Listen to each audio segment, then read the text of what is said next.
I figured I would show you guys a quick and simple tool you can make on your own to hold your yoke when you're either replacing your pinion seal or putting on a new yoke, and also replacing your pinion seal at the same time, because you probably should because you have it apart anyway.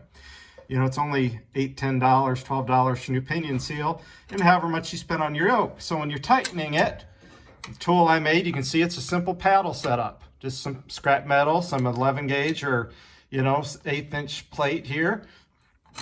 A couple of holes drilled out. And you can see I've used this for a couple of different applications. This happens to be for a 1350 yoke that I'm using here.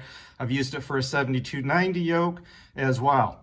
So you can see I basically just drilled out a hole saw, and we can bolt it on the yoke, hold it while we tighten it up, and the socket will fit in the center.